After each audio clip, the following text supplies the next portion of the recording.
Hello everyone, it's Mrs. Piggott here and I'm missing you all. I have the pleasure of reading the first story from Haimo's story time. Today I'm going to read you a picture book based on one of my favourite stories, the classic tale of Alice in Wonderland written by Lewis Carroll. This version, Alice in Wonderland Down the Rabbit Hole, was written by Joe Rhatigan and Charles Nurnberg. It was illustrated by Puybaret and it's been published by Macmillan.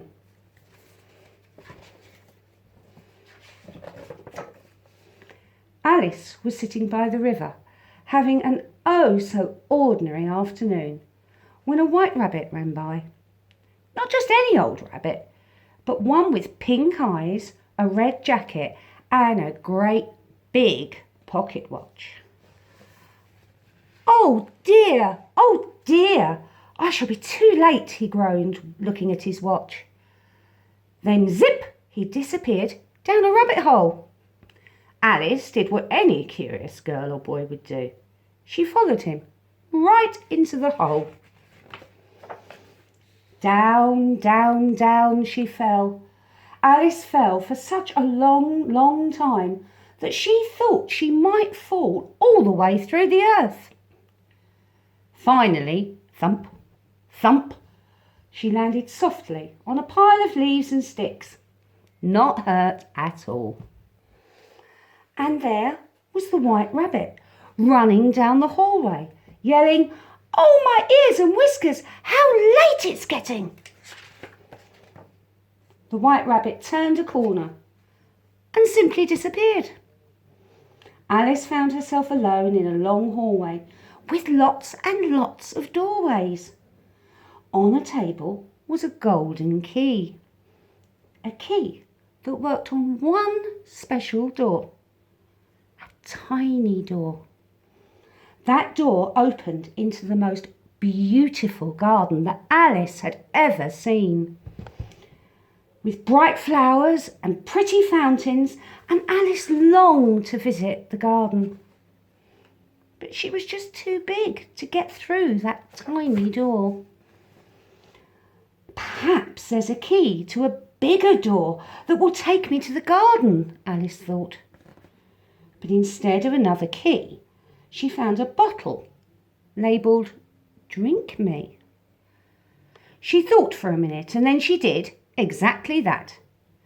"What a curious feeling!" Alice cried as she got smaller and smaller. "I can fit through the door now." Uh-oh. Alice was now so small that she couldn't reach the golden key, which she'd left on the table. But under the table, Alice found a box with a tiny cake labelled "Eat Me." She thought for a minute, and then she did exactly that. Suddenly, Alice began to grow taller. "Curiouser and curiouser!" cried Alice. "Goodbye, feet." "Now, there's no way I can fit through that tiny door," Alice cried. Buckets of tears fell down her cheeks, making a big puddle. Zoom! The white rabbit ran by. The very big Alice scared at him, and he dropped his fan and gloves and disappeared.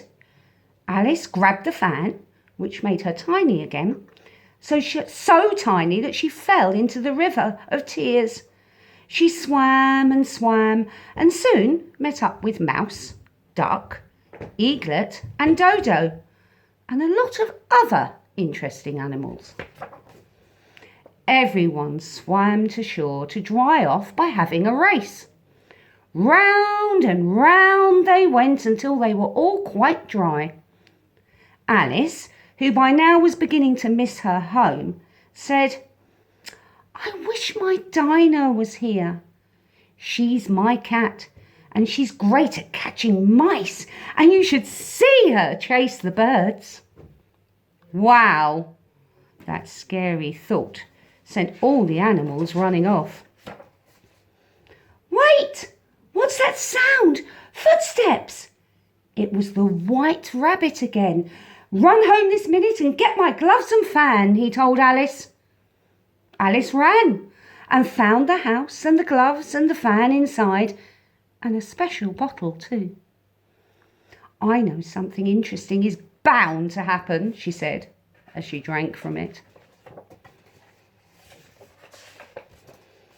"Yikes, I'm growing." Alice's head pushed against the ceiling. Her foot went up the chimney, and an arm stuck out a window.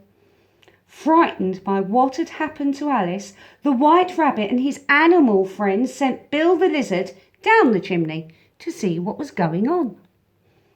Alice gave him a little kick. "There goes Bill," Alice heard the animals say. "Catch him!" And here's a picture of Alice.